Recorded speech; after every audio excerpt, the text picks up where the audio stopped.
உன்னையேறது என்று நினைக்கிறேன் அடி கண்ணம்மா.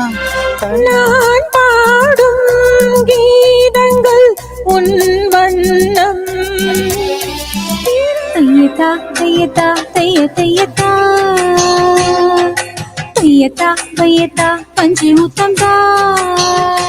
சொல்ல சொன்னாலும் சொல்வதுமில்லை மனமானது. பார்த்தேனே உயிரின் வழியே யார் கண்ணும் காணா முகமே. பிண்டம் என்னும் எலும்பொடு சதை நரம்பு தீரமும் அடங்கிய உடம்பு எனும் பிச்சை பாத்திரம் ஏந்தி வந்தே ஐயனே என் ஐயனே.